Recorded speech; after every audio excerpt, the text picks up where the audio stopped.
You are living in the most dangerous time in American history. We won't take a single back step. Former professional basketball player is now the Republican Party's choice. Can you imagine Royce White, the U.S. Senate?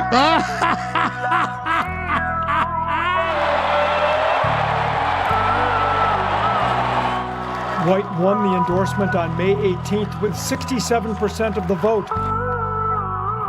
There's nothing that guarantees we win, but I guarantee you if we lose, we will die.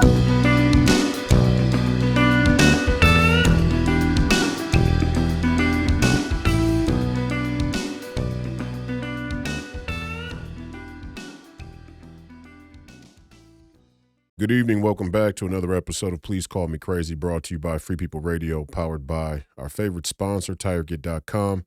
You have to buy tires from somebody. You might as well buy them from us. Help fund the movement, help support the movement. We believe in the freedom of movement, and that's exactly what the establishment wants to take from you now.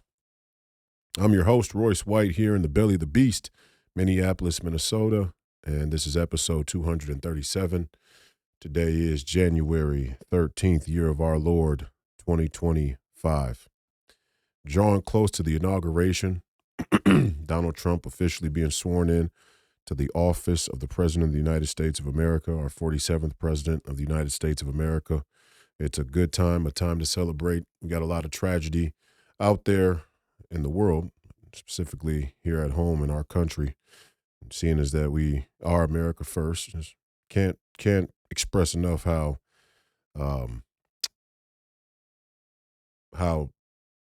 tragic it is what's happening there in California with the wildfires and people losing their property and their homes, some people losing their lives.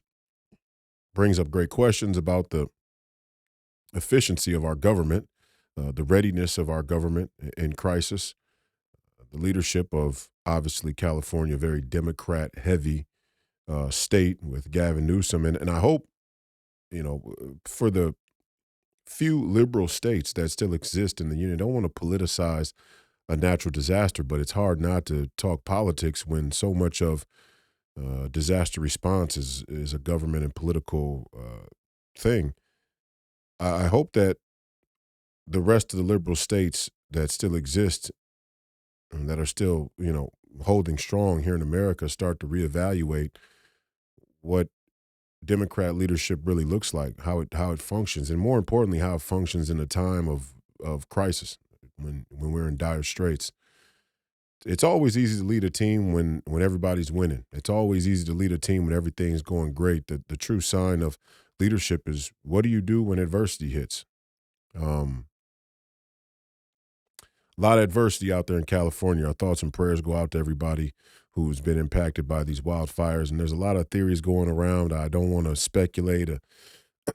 Government involvement, obviously, you got directed energy weapons. That's, always going to be floated from now on in terms of suspicion of government involvement or some type of super government group, a group that transcends the government or is about behind or, sort of pulling the strings of a government.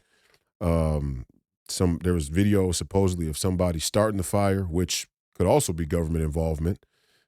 Just like any one of these assassination attempts, just because it's a lone individual out there on video camera doesn't mean it couldn't be government involvement. And then there's just the condition of California itself. And some of this now we have to be realistic as a society as well and say, there's a sort of arrogance in thinking because we built something somewhere at some point in time that Mother Nature and Earth and the forces of the universe are always going to bend to humans, to the human will. That's not the case. And there's a bit of humility that we take away from situations like this as well. It's the same thing with hurricanes and we live here in the Midwest in Minnesota. We're not really in Tornado Alley, but I went to school in Iowa and that entire Midwest, Central American region is considered Tornado Alley. And hey, where you choose to build things, whether it be a house or a farm or a business, whatever the case may be, a bunch of real estate, residential property, where you decide to build things is not always going to be considered by natural disaster and Mother Nature. I know that's hard to hear and especially tough for the people in California, but there's a part of that that's true. And regardless, it's not an opinion; it's a fundamental fact.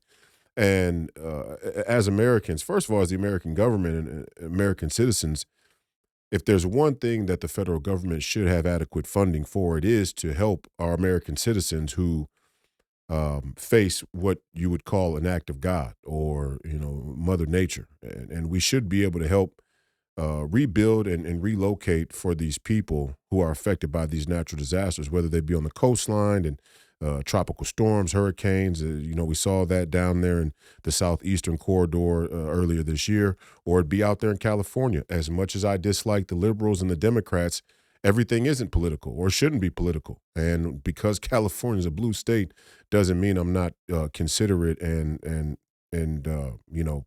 feel terrible when natural disaster strikes and they have to evacuate their homes and have their homes burned down. Their entire lives are ruined. So there are some things that the federal government should be funding. And again, I draw back to something that is very political. And when we think about America First, how well is FEMA funded? We've created a society where we've decided to build things right up on the edge of natural disaster. Um, Again, you got coastline, you got coastal cities, you got tropical storms, hurricanes, you got you know all kinds of places that could in fact be um, torn to pieces by natural disaster. Natural disasters that happen on an annual basis. The fires are one of them. Hurricanes another. Tornadoes are another. Even here in the north, the north, winter and its harsh conditions can be very difficult for some people. So, the- how well funded is FEMA? Now, the question that a lot of people ask is to say, well, who's running FEMA? Who's running the entire department of funding for natural disasters and resources? And can we trust those people? And that's a fair question to ask. But the other question that I think now most Americans are at least comfortable asking, I think we should at least now be comfortable asking after two of maybe the worst natural disasters we've seen in a long time in this country. One being the hurricane, and the other being this fire. Not to mention a pandemic, which did hit us, and every single day or week we are hearing more and more rumor whispers about the next virus.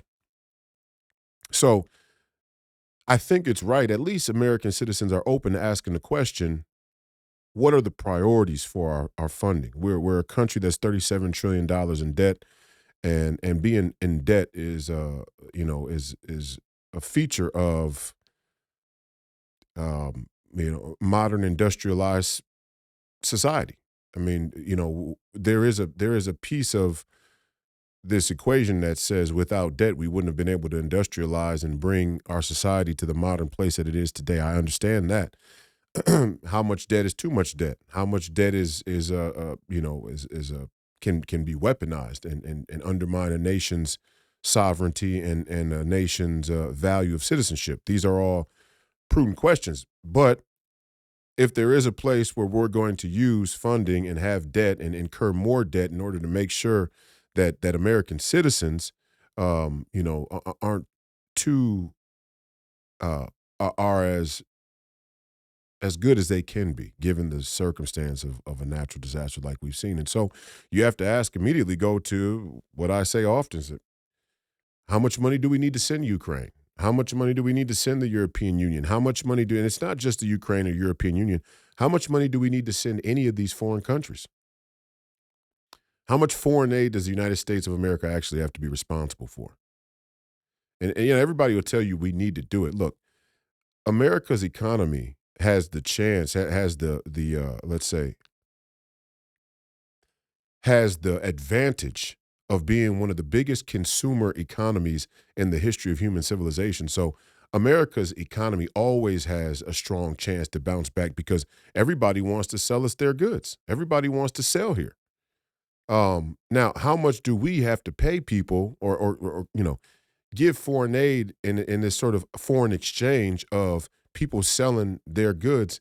in American markets. This is what Donald Trump was threatening Justin Trudeau with, and he's going to threaten a good number of world leaders with in terms of tariffs.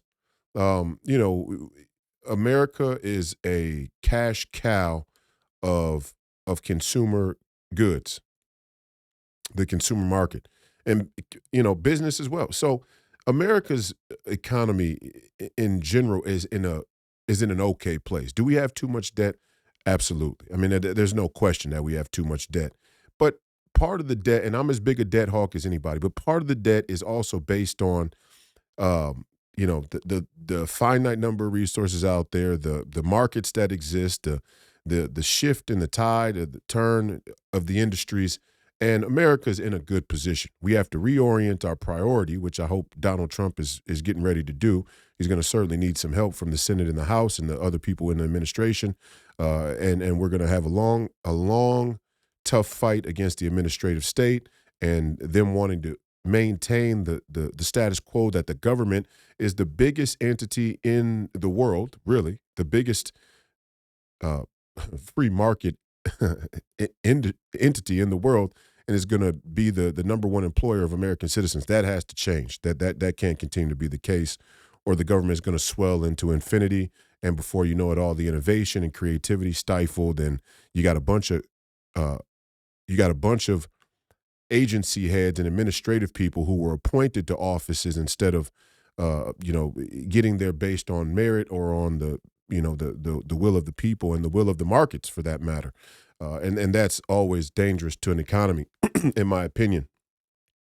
So hopefully we make that shift to actually be America first. But I mean, I think from the outset, we can just ask some basic questions. How much foreign aid do we have to be given to all these other countries for whatever reason, when we're so poorly prepared for our own natural disasters, for our own hardships and crisis? And I hope in some of these deep blue states, and here in Minnesota is another one. They say what happens in California, it happens in Minnesota 6 months later. Obviously, widespread wildfires aren't something that we have to necessarily worry about, but the ramifications and consequences of elected officials who are not really competent and equipped to hold office and to lead in times of crisis. This is something that a Minnesota faces just as well as a California and New York City. And look, I said it before and I'll say it again. Watch for these Republicans who are going to try and tell you, oh, well, these states that the Republicans didn't win in, like a Minnesota, is a clear sign that Donald Trump or these candidates are way too controversial. They're way too extreme. No. We moved the needle in all these places. We moved the needle in New York. We moved the needle in Minnesota. I say if we took a fine look at a real close look at California, the needle was moved in California, and it wasn't just because of Donald Trump. It was a political shift, a spiritual, intellectual, philosophical, political shift that Donald Trump inspired, that the MAGA movement has helped move along. It's something that we have to continue to push forward with. And listen, did we go all red? Like some people predicted. Did we have a sort of Reagan sweep this go around? No, but that's because the political zeitgeist is much more polarized than it's ever been, and people will vote one way or another regardless of the set of facts.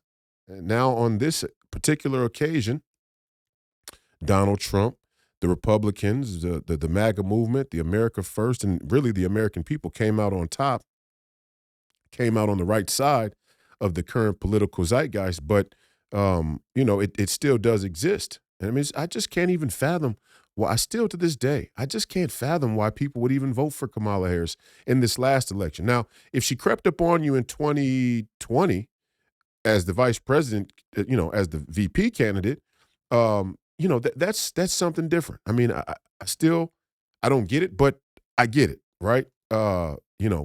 People were in a much different place in 2020. Certainly I was as well.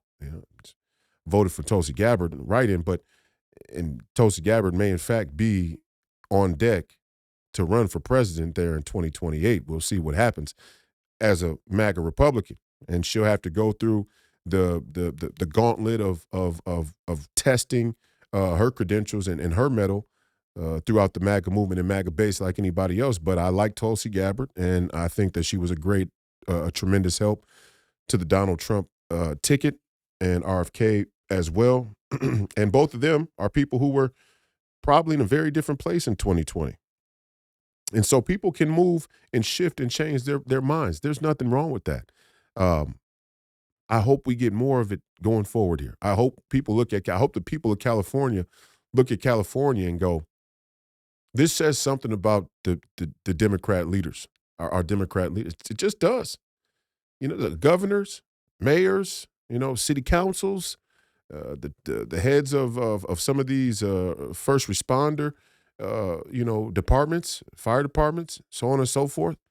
You got to, at some point, if you don't look at big events that require government response as an indication or a measure of how effective or good and competent your government is, then you are captured by a political ideology. And you no longer are thinking for yourself. You're letting whoever the talking heads are of that political movement think for you. And by God, we love the MAGA movement, but nobody in the MAGA movement is thinking for us. And that's one thing I can say after being involved in politics for now, 4 years, firsthand politics for 4 years, being involved with the Republican Party, running in the Republican Party in 2 different election cycles. One thing I can say is, for the most part, the MAGA base is a base that thinks for itself. It'll disagree with Donald Trump, but you got individuals that disagree with Donald Trump in a heartbeat if they don't like what he's saying on a particular issue. Will they make a pragmatic assessment or decision to support him based on the rest of the field? Absolutely. And for the most part, he's been right. In this case, with California, you Californians got to take a strong look in the mirror, go back and listen to Donald Trump on Joe Rogan and talk about the wildfires and what he tried to do in order to divert water or get water to the Southern California and the other places that needed it. He was right. He was right again. You can hate him, you can love him, you can like him, you can dislike him, you can be indifferent, but right is right and wrong is wrong. And he was right on this issue. And hopefully this go around, he'll have the support that he needs in order to put California in a good place. Now, who's going to stand in his way? His political opponents. And why? They're going to stand in his way on a political basis, not on the basis of what's good for the citizens, the American people, what's good for the state of California. These are political games. And as much as we can, we should stop playing them on both sides of the aisle. I'm not for it on either side of the aisle. All you Republicans out there who end up stifling legislation just as a political maneuver, it's wrong. It's wrong. It's disingenuous. It's dishonest. It's deceitful, and it lacks honor. It's dishonorable. And I get it. Sometimes, first off, this omnibus culture we have needs to go away in general. We need to get rid of the omnibuses immediately. I mean, omnibus legislation is a threat to national security. It can't be overstated. Let me say it again. Omnibus legislation is a threat to national security in every sense of the term, of the phrase. So we need to do away with the omnibus practice in general. That should be a given. And I get how both sides of the aisle use this omnibus culture to pass and smuggle, superload bullshit into the headlines of legislative priorities. And we need to stop doing that on both sides of the aisle. We have to stop doing that. And I'll tell you what, I'm not excited to hear. And I heard, I didn't double check yet, but I saw this morning that the cap on insulin was going to be. Listen, free market enterprise, no doubt about it. But what Big Pharma has, sure, okay. We can play that game if we're going to bring Big Pharma to full account for all of its transgressions against the American public. And if there is a place where the government should step in and have and intervene in the free market, is where hyper scientific driven organizations with a lot of government funding are allowed to sort of oversee themselves and bring products to market that have proven to have a very big hindrance on the American people. That is a legitimate place where the government should be able to step in and intervene, in my opinion. And Big Pharma, they fit the bill, okay?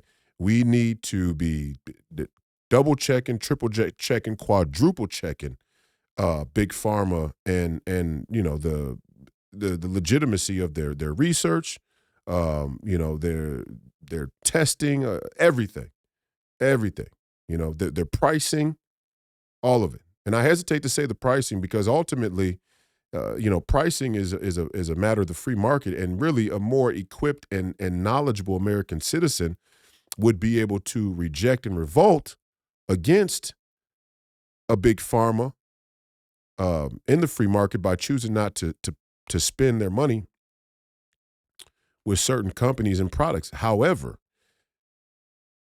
the flip side of that coin is big pharma has gotten so big with so much government help that it's hard to hold an American citizen accountable to know who and what they're actually buying or where from. I mean, it's just tough. It's tough to know because, BlackRock, Vanguard, for example, they got majority shares in a lot of these pharma companies and Pfizer, and everything has gotten so big. It's very difficult for the average American citizen, the small man or woman in the little platoons all across this country that help hold the fabric together. It's hard for them to know who they're buying from. Same thing with food. So there's a price to pay. There's a trade-off. When we talk about industrialization and part of that globalization and the ability to build and sort of create this vast modernity, there are trade-offs. The trade-off is the industries, the institutions, the individuals that govern and preside over you, or that essentially run your life, become more difficult to see, and they become more difficult to touch. They become more difficult to get your arms around. And that goes for individuals, but it also goes for individual communities. You want to make a decision as a community. Let's say a parish, a church, a Catholic church. It's the priest wants to give some advice, some life advice about a given set of things, and maybe what you should be buying or health or whatever the case may be. Very difficult for them to do that because it's very difficult to trace the lineage of what you're buying or what you're getting, what you're purchasing back to a source that's reliable even. And then when you find the source, there's a parent company, it's a shell company, and then this company actually owns the shares, and it's the same people, and it's monopolies all over the place. And we have laws, antitrust laws, and we need to start to use them. And the number one reason we need to use them isn't to try and put a stranglehold on the free market or on business. The number one reason we need to use them is because the government has become too integrated into the free market. How did that happen? Well, you can go right back there to 2008, 2009, the financial crisis, the housing market collapse. That right there, when we pumped that, $1 trillion of taps of liquidity, which then became $3 to $4 trillion, and now it's just, gone on too long, too far, too much. When we did that and we propped up the housing market or the real estate business, or really what we did was we propped up Wall Street. We didn't just fuse liquidity into the economy, we fused the government and the Fed, and consequently, a lot of these government officials and these administrative, oligarchs, we fused them into the free market, and they are in there. They're in there like a cancer. Some people will say, "Oh, that's harsh. It's not that serious." Well, it's not free market if the government is running it, is effectively running it, and they are. You could argue, is Wall Street running the Fed or is the Fed running Wall Street? Okay, we can have that debate until the cows come home, but effectively the same net result. The same net result is we have a merger of the state and the free market. We have a merger of corporation and government. And by definition, that is one of the hallmarks of fascism. We have a neo-feudal fascist situation going on here in America, and we need to fix it.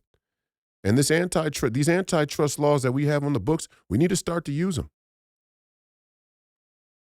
Now, we also need to open things up so business can flourish without so much administrative red tape.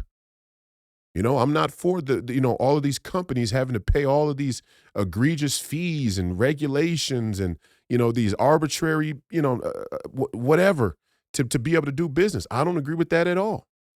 But I also don't agree with, these companies like Pfizer becoming integrated with some administrative agency like the NIH and Dr. Fauci, and all of a sudden we get a vaccine that we can't even talk about, we can't even criticize, we can't even question. Makes it very hard for your average American citizen to look at the health market, let's say the health industry, and make an informed choice. How informed is your choice really when your options are limited, when your options are set to a limit by your government? And this is there are no easy answers now.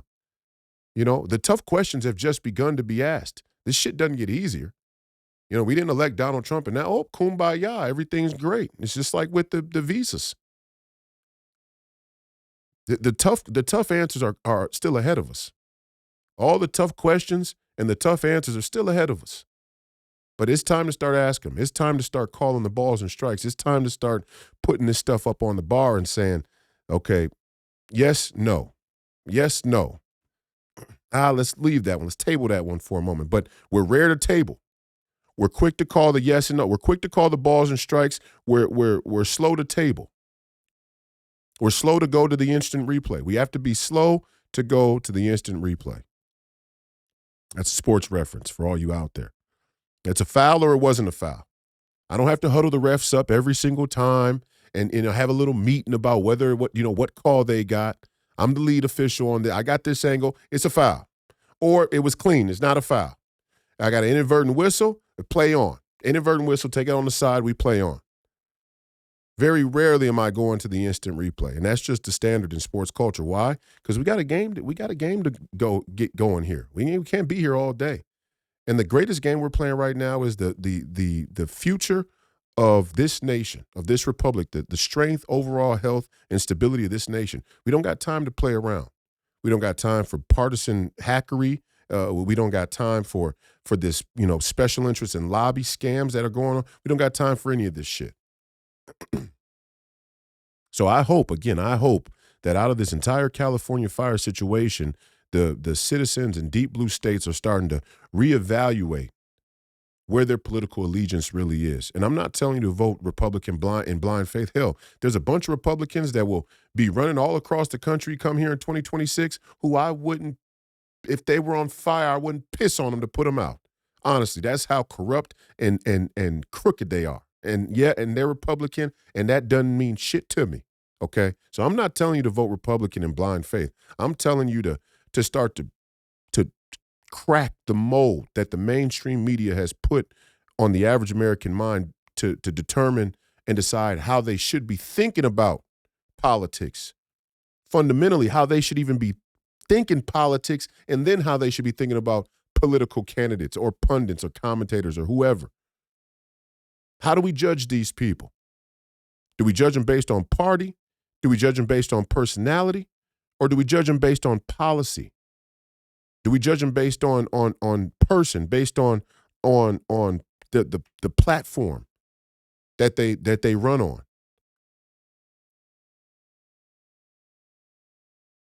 Do we judge them based on some proof? Like when I ran, I said, and I'll continue to say in 2026, and we'll find out, a real test of who the American people really are is who we elect, right? They say you get the government you deserve, and I'm going to keep saying that until the cows come home, because by God, you will get the government you deserve. People of California, I hesitate to say it now in a time of crisis because, I told you so when people are losing their homes and their lives is not worth saying, but you get the government you deserve, and it's a cautionary tale to everybody else across this country. Here in Minnesota is the same way. You get the government you deserve. By God, you will. Tina Smith, one of the 9 U.S. senators that voted no for the Lake and Riley Act, completely sensible first step to get control of a border that's been neglected and some would say intentionally left open to undermine the sovereignty of this country and the value of our citizenship and the safety of our citizens. Completely reasonable, Lake and Riley Act. A lot of Democrats voted, 9 senators voted no. Tina Smith was one of them. Why? I don't even know. Go listen to her. I couldn't even bring myself to listen to such bullshit. I don't even want to listen to her explanation. Start to reevaluate. You get the government you deserve. We all get the government we deserve. And so, I'm not telling you that some of these politicians and their platforms aren't fake, but I said during my election, here's the proof on me, okay? The one virtue, the one vice that has become the most dangerous and gripping to leadership in this country and all around the world is greed. And so we have to be very, very, we have to be very vigilant that we don't elect greedy leaders. Greed is not a vice of mine. That's one thing that God has done for me, has blessed me with, is I am not stricken by the vice of greed, by the sin of greed. It's not in me. I'm not a greedy person. Greed does not dominate my thinking. But we do live in a society that has tried to normalize greed as something completely reasonable and in some cases, good almost, And again, you get the government you deserve, you get the culture you deserve. We have a greedy culture. We've built a greedy culture. People think me, me, me. And while it may seem like some type of catch-22 where we say America first, but we're not supposed to think me. No, boundaries and borders are there for a reason. Boundaries and borders supersede the political.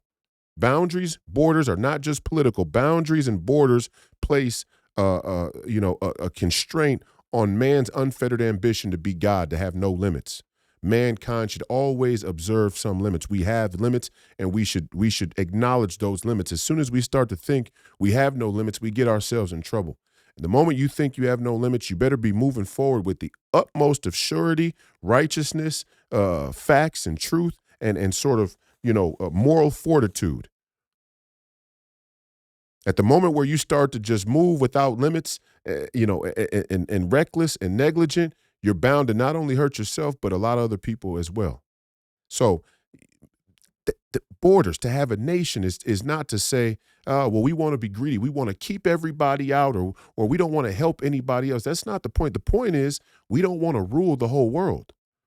And we don't want to promote or propagandize America as a brand or a narrative or cultural story that because we are powerful, because we are prosperous, we're all powerful, and now we're responsible for everyone else, and now we have to take care of everyone else.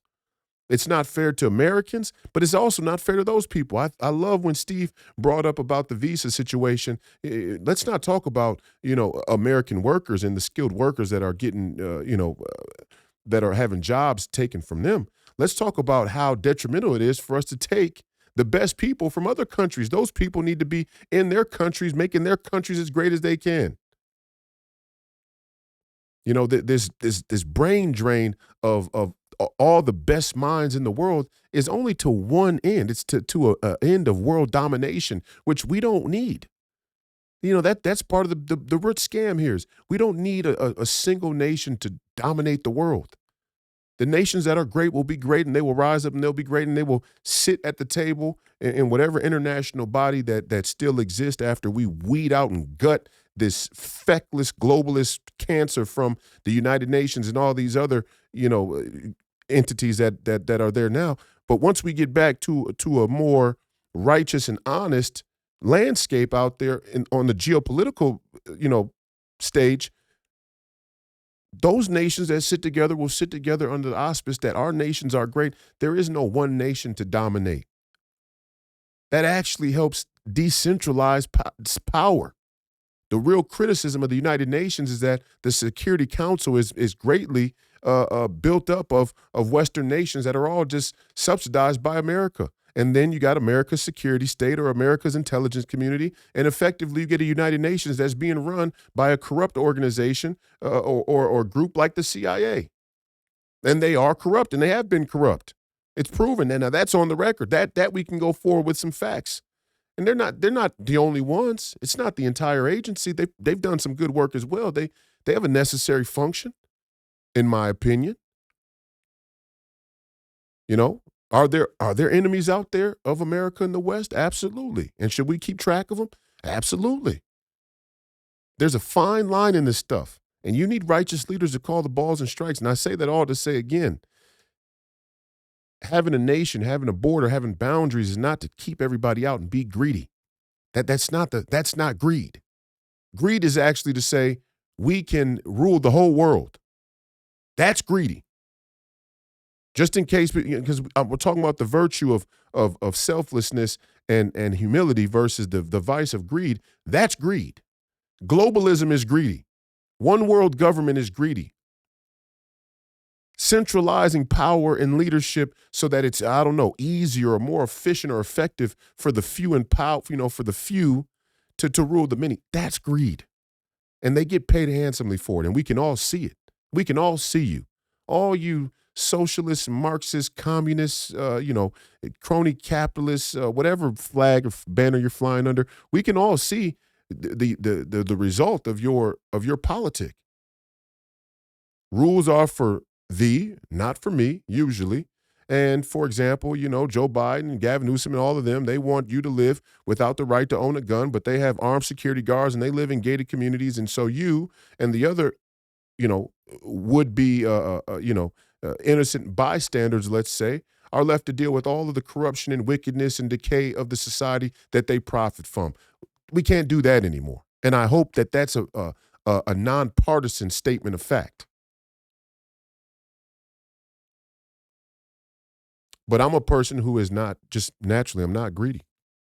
I don't have a greedy bone in my body. It's part of the reason why I'm in debt. I have debt. Part of the reason why I have debt is because I'm not greedy. I mean, I'll help people. I'll give you, to my own detriment. It's even doing this. It's people ask me all the time, well, why didn't you go to China and make $1 million, $800,000, $600,000? I probably still could go to China right now and play 6 months out of the year, tax-free in China, and make $700,000. Tax-free. They'll pay the taxes for me. To play basketball, live for free, food taken care of, room and board taken care of, housing taken care of, transportation taken care of, to put your kids in school, the whole nine. And it's not just in China. They offer the same thing for me in South Korea. They offer me to play in Japan. They offer me to play in Europe. I was going to play in Italy. Why didn't you do that? Because there's more important shit to do. There's a nation that's on fire. Our nation's on fire. So whether it was going to the front of the line when George Floyd, died and saying, hey, wait a second, we're about to see the biggest, WWE trick in American history. Watch the Fed. Watch how the money works. All the way to running against Ilhan Omar in 2022, getting my feet wet, learning what politics really is, not only here in Minnesota, but around the country, to now 2024, taking a good run at Amy Klobuchar and gaining 8 points on an incumbent that has $20 million more than me. This is a lack of greed. Even all the way back to my earliest days being drafted in the NBA and saying, hey, wait a second, if this global corporate community can't have an honest conversation about policy and mental health, then I don't want to hear this we are the world, the NBA cares bullshit. Let's put our money where our mouth is. If you really care, let's at least have a conversation about what we mean in the NBA and in that corporate community when we say the words mental health. What do we mean? Let's get clear about it. At the time, I didn't realize the unwillingness to get clear about it was because they wanted to arbitrarily use and weaponize the term mental health to mean whatever they wanted it to mean in their own future political, ambitions, agenda. like they're doing with the LGBTQ. And now if we don't affirm a child's LGBTQ,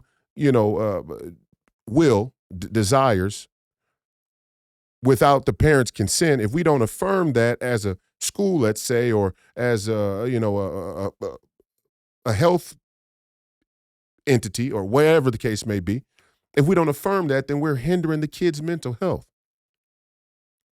Well, it would have been nice to know that back in 2012 when I asked the NBA and the rest of their sponsors and partners, what do we mean when we say mental health?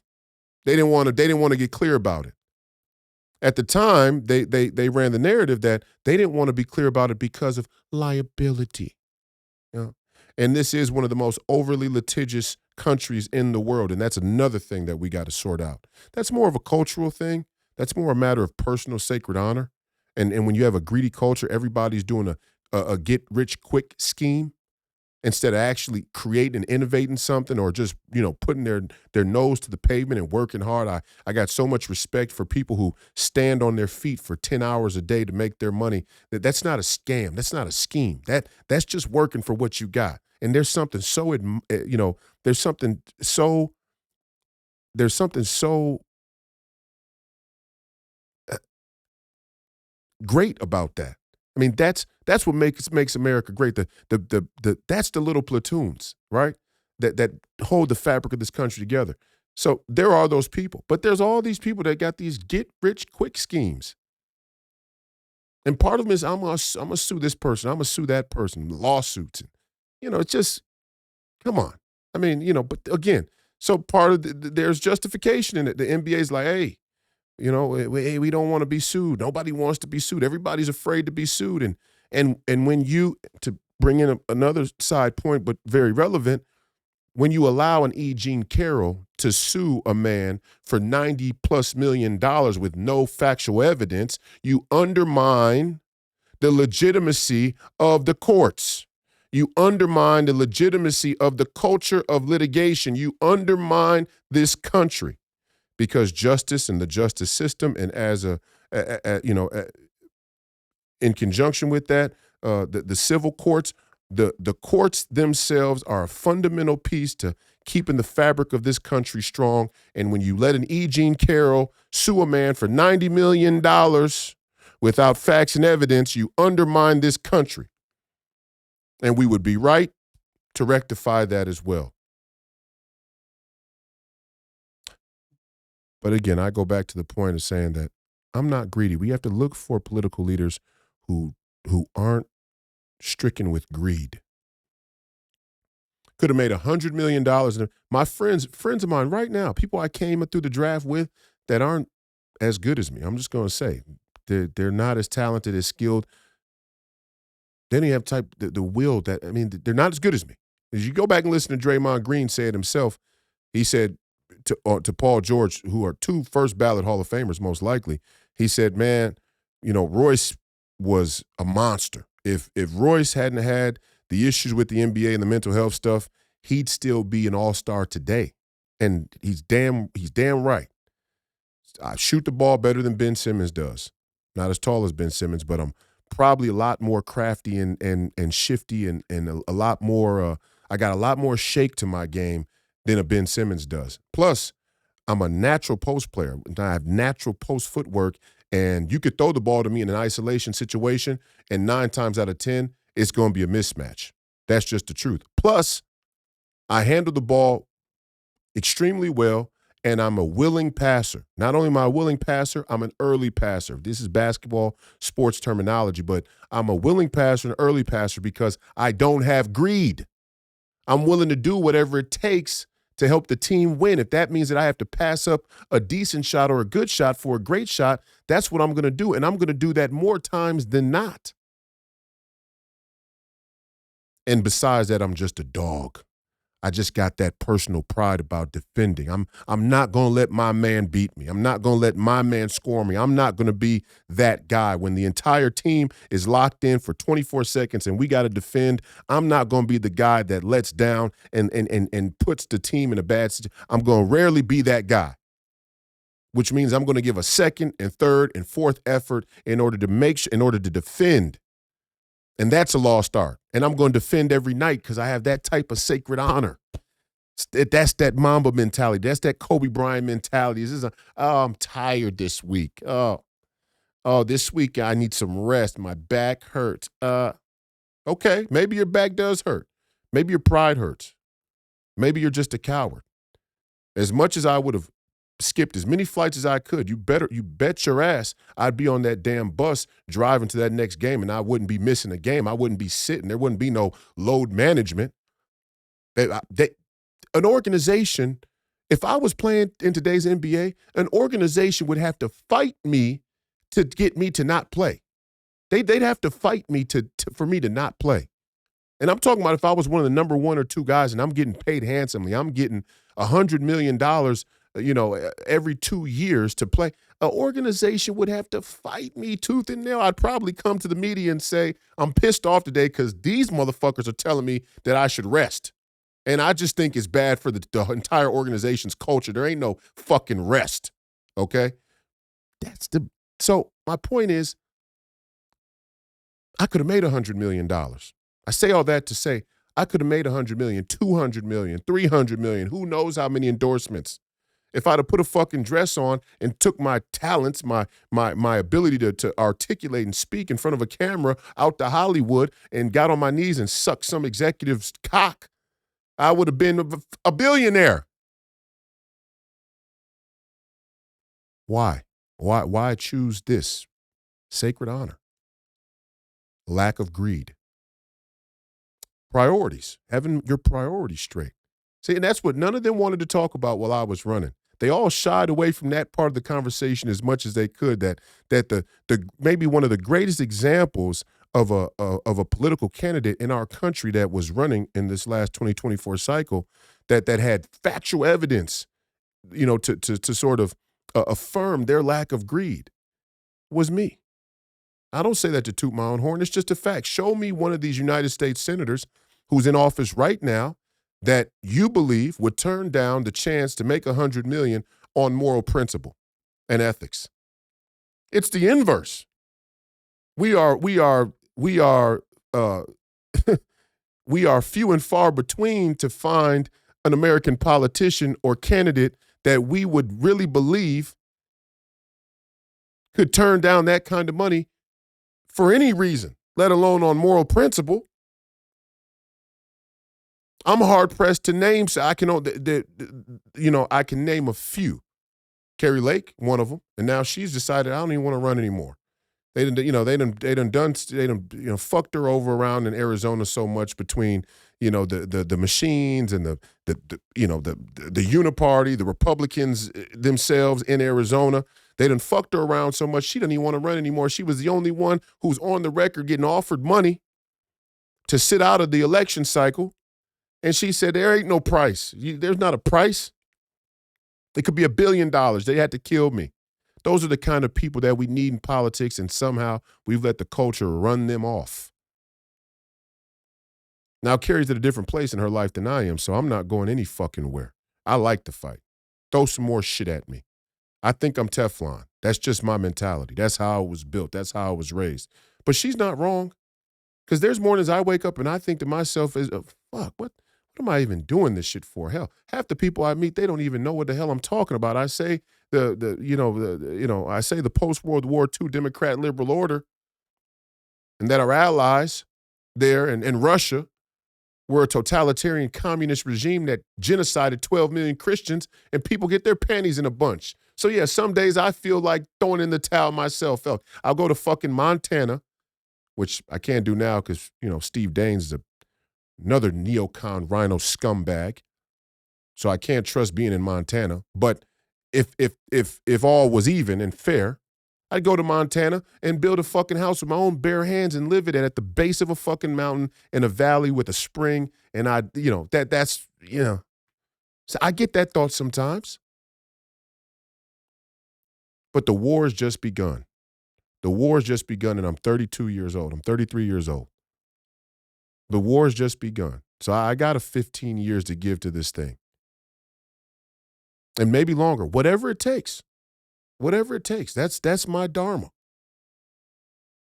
And I'm not telling everybody out there that they have to be the same. I'm not telling you that you have to sacrifice everything, for this country. But what I am saying is at least do enough research to cast your vote and pick some motherfuckers who you think will. Because if you do that, then you can actually hold them to account when they you can't hold a Gavin Newsom to account because the society is so decayed. Is there's so much radical materialism. There's so much superficial bullshit. We can't act. The people who voted for Gavin Newsom can't act like Gavin Newsom isn't a product of their own, of their own naivety.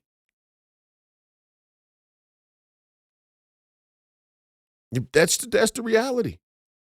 We chose this. And now it has consequences, and it all seems okay to choose the bullshit when there are no consequences to face. As soon as the consequences show up, now everybody, oh my God, I never expected there to be consequences. Oh my God. Oh my God, there's a fire. I mean, it's almost a sad and tragic but very real poetic justice the consequences are here. The consequences of whatever sort of strange political ideology has captured the American mind there in California that you would vote for Gavin Newsom in the first fucking place. Consequences now. They got consequences. Fires. Literal fires. People shit really burning to the ground. People dying in fire. There's not a better sort of a metaphor and allegory, in a real life example for what we're talking about. The shit has consequences. Nobody wants to think it's real. Everybody's good until the consequences show up. It's just like I was talking to one of my family members the other day about the condition of the black community. The condition of the black community, is a great example of this. Great example of this. Everybody wants to be a gang member. Everybody wants to be a tough guy. Everybody wants to pop pills and shoot their gun until the consequences show up. Until the consequences come. Then everybody's in the courtroom crying and passing out and fainting, and then they're in the jail and they're cool for the first 3 months. Get to 9 months, get to 18 months. When you got a 20-year sentence and you were the toughest guy going in. Toughest guy going in. Oh, I did, so most of them, they cry on the spot. They're so high, they don't even realize that the consequences are coming. They've completely detached themselves from any possibility of consequences. They think it ain't going to happen to me until the judge says 20 years. Take them into custody. Pass out. They faint. Then you got the guys who even can tough through that. They've convinced themselves, but after that first 12 months in that jail cell, and they realize that was just 1 year. I got another 19 of those to go, and then they lose it. Everybody, but it was cool when they were doing it. See, and this is, maybe it's just me and the fact that God blessed me with a certain level of angst, which, again, angst, despair are emergent qualities of the human condition. We are all somewhat anxious and deal with angst. It gets us up in the morning. It turns the wheel. It's a driver of humanity to not sit around, to get up and do something, to be worried, to be worried that you're not doing enough or that life is passing you by. That's that natural angst, that human mechanism that's useful and needed. And despair is that sort of quality that we all have a finite amount of time here. At some point, we're all going to die. And that in and of itself is a despairing fact, is a despairing thing to know, which was supposed to be solved by the faith in God and Christ, and we all continue to battle that, most of us until the later stages of our life, where by sheer necessity and realization that, hey, we're getting older, then we start to have to submit and hand over to God and Christ in faith of what happens after life. So those two qualities, despair and angst, anxiety, depression, these are things that are emergent. But I was blessed with a little bit extra. And if I hadn't been, I might not even be here today. I might be dead or in jail myself. And not because it's because of some political witch hunt either.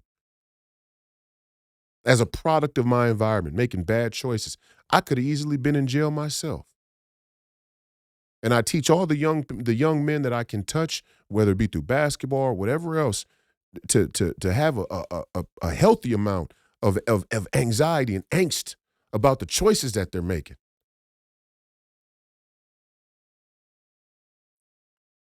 A healthy amount is good, but again, everybody's good until the consequences come. And in the black community, it's the same way.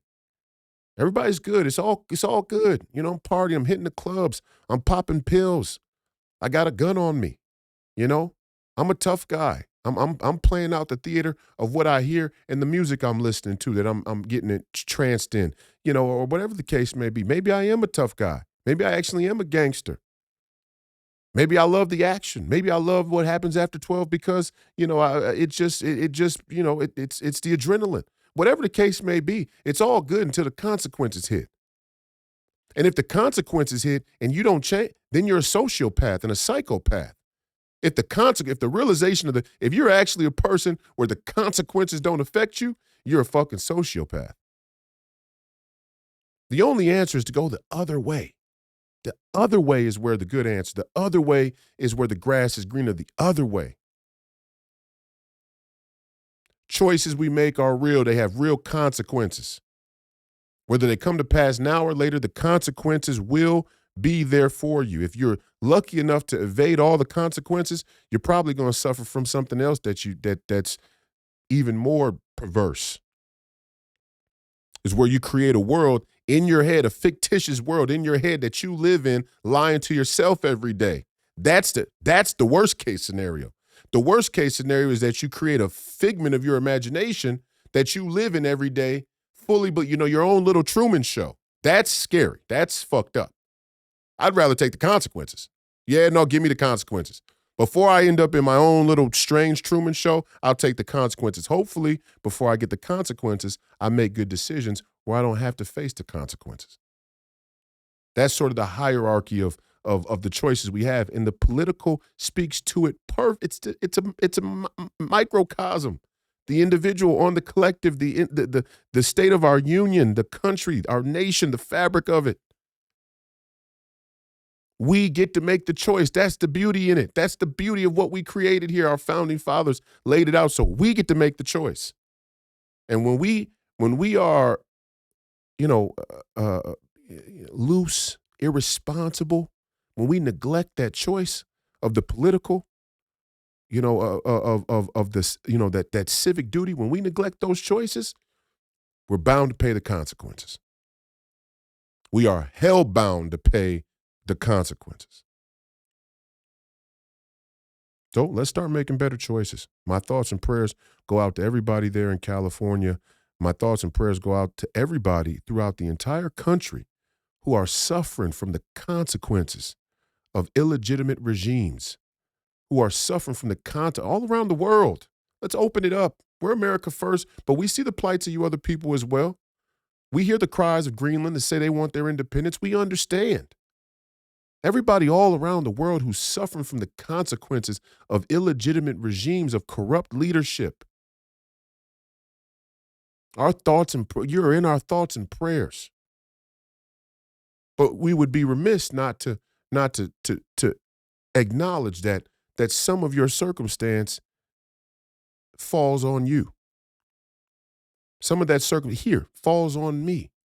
At 16 years old, 15 years old, I wasn't being taught the importance of civic duty. So at 18, all I could think about was my basketball game, was my own individual goals and ambitions. I wasn't thinking about how important it was to vote. I wasn't thinking about how important it was to join a political party and be a part of the process. I wasn't thinking about that. I was thinking, oh, man, I could make it to the NBA. I get to play D1 basketball on television, and that's great. And I learned a lot from that, and it helped shape and form me. but it wasn't the most important thing, and it certainly shouldn't have been the only thing that was my focus. And because it was, my skills weren't balanced evenly. And you make bad decisions. And I made some. And then it's getting in the NBA. And I had and even when I was drafted, I started to reject it. And at a spiritual level, I started to say, oh, wait a minute. I'm getting too lost in this shit. Wait a minute. Whoa, mental health. What do y'all mean when you say mental health? What do you mean when you say banned substances? What's going on here? Let me read my own contract.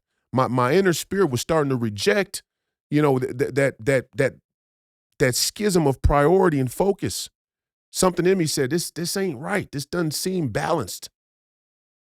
And a lot of my other, athlete counterparts, they don't start to feel that red flag doesn't go off until later in their career or later when they're done playing. And I feel for them because often you hear their testimony, they wake up and they realize, damn, I was doing this and it was fun and it was great, but it feel like I wasted so much time because now I realize what's important. Think of Mike Tyson, another great example. One of the greatest champions that we've seen in the history of human civilization. Across time, Mike Champion, a destroyer of worlds. We all looked at him with marvel. But now he goes back and says, man, but when I was that person, I was lost.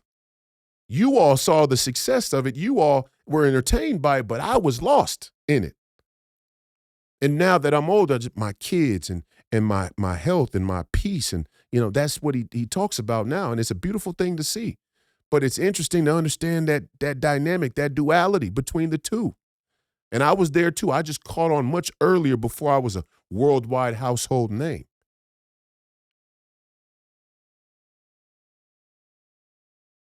We get to make those choices. It's not just for us individually. It's for us as communities, as families, as a nation. Right now, we get to make those choices. And it's going to come by way of some tough questions and some even tougher answers. Question number one, what does it mean to be America first? It means when a fire breaks out, that our American natural disaster agencies are properly funded so that these people can get the utmost amount of help that we can get them. Not only in real time to mitigate and sort of contain the disaster, but to rebuild. Not to rebuild the fucking Ukraine. Not to rebuild, anywhere else. Israel too. I said before, I went back and I watched the KSTP interview with Tom Hauser, and I couldn't. It disgusted me how much they tried to paint me out to be anti-Semitic. It's just disgusting. The use of the Jewish identity in this way is disgusting. It's offensive. It should offend Jews. It should offend blacks because they use the black identity the same way. It should this identity politics that they use to sort of malign people and divert attention away from the real tough questions and tougher answers is disgusting. And it finally came down in the interview, and the man asked, well, bottom line is, would you agree to funding for Israel? First, we had to separate out funding for Israel and Ukraine are not the same. Where anytime you clump them in together, I'm saying no. We're not clumping the two in. Taiwan, Israel, Ukraine, that's some globalist bullshit. These three outposts on the Eurasian landmass, we got to fund at the expense of the American citizen. Fuck that. No. We'll take all three individually. Okay, give me Ukraine, not another penny. Give me Taiwan. I'm skittish on Taiwan too. At the end of the day, don't think we can hold it. I think China's actually letting us think that we could hold Taiwan out of our own arrogance. We ain't no fucking holding Taiwan. Cut the bullshit. Pentagon, 15 war game scenarios with China. We lose every one. So you tell me you think the Chinese don't know that? They're not storming Taiwan because they don't need to. Because the Gavin Newsoms of the world jerk off every time President Xi makes landfall. Okay? They don't need to take Taiwan. They already own us. So I'm on Taiwan too. Israel, different situation. Yeah, no, different situation when I hear Erdogan, who is a rat scumbag, president of Turkey, Erdogan is the scumbag of scumbags, okay? Playing all sides against the middle, in it for himself. don't know if he's coming or going. One day he's holding NATO's nuclear weapons and America's nuclear weapons. The next day he's screaming cross versus crescent, east versus west. Scumbag. Ayatollah, Iran, when I hear these people scream death to the West, death to Israel, I start to ask myself, how loud do you think you can get screaming that crazy shit? Huh? Hang on a second. Now, the sane mind thinks, hey, don't let somebody tempt you over the line and get you out in a vulnerable position. And that's something that we should be thinking about in America. Hey, they can say what they want, sticks and stones. We're not going to Patriot Act this thing all the way into some crazy quagmire there in the Middle East. Israel's a different situation. I get it. Okay? Warm place in a lot of Christians' heart. God bless that. But with conditions, we can support Israel with conditions. And people go, what do you mean conditions? Our support for Israel should be unconditional. No, it shouldn't. Absolutely not. Nobody gets our unconditional aid and support. The reason why is every once in a while there's a natural disaster where fires sweep through a heavy and densely populated area like Los Angeles or the greater Los Angeles area or whatever they call the area that was. There are things that happen here in America that require our funding, that require our support, that require our attention and priority. And we've pushed that to the back burner for too long. So for a moment, the only unconditional support that anybody gets is for American citizens. And that's what it means to be America First. It's been another episode of Please Call Me Crazy, brought to you by Free People Radio, powered by our favorite sponsor, TireGet.com. That's TireGet.com. You have to buy tires from somebody. You might as well buy them from us. You may not have to buy tires today, but you got to buy tires at some point. Go to TireGet.com. Use promo code FPR. You'll get 3% off your total purchase, and you can help fund the movement. We don't want to get rich. We just want to keep the lights on. And we got to be self-funded because there is no big money out there for us because all the big money's coalesce together at the table to try and suppress the people who want to talk about big money. All right? So go to freepeopleradio.com, buy some merchandise to support the podcast if you get the chance. We got some stuff on there. We got more stuff coming by the end of the month for the new 2025 season. And remember, Wednesday night, we're going to do our new news and reaction format. I hope you guys liked it. This past Wednesday, I thought Tanner did a great job producing it. We're going to get Tanner on the microphone this time so you can hear the interaction between the two of us as well. And I like the reaction shows. It was smooth, went off without a hitch in the way it was produced, and we're going to keep that rolling from now on. So Mondays and Wednesdays, you got this. Monday, deep dive. Wednesday, reaction and news. Friday, family and friends guest episode. This week, not sure who the guest is going to be yet, so I can't tell you, but I'll probably have that information for you on Wednesday. So listen to Wednesday's show for that. And Hebrews. We're going to get Hebrews up Saturday. Hebrews will go up on the Hebrews YouTube channel. So make sure that you go scroll the YouTube, Please Call Me Crazy YouTube channel after you subscribe and like and comment and do all that fun stuff. Go scroll down to the features channel and you'll find the Hebrews YouTube channel right there in the list. And that's where the Hebrews episode will be for this week, the first one on the Hebrews channel. Saturday morning, Real America's Voice. We're back 9 a.m. Eastern. Make sure you also catch the Professor Penn podcast Tuesdays and Thursdays. That's tomorrow night and Thursday night at 7:30 p.m. Central. It's been great. I appreciate your viewership and listenership today and in the future. The fight continues. As always, Godspeed.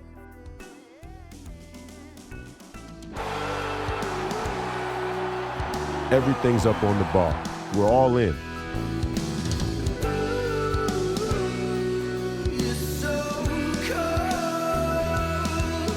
We get to decide.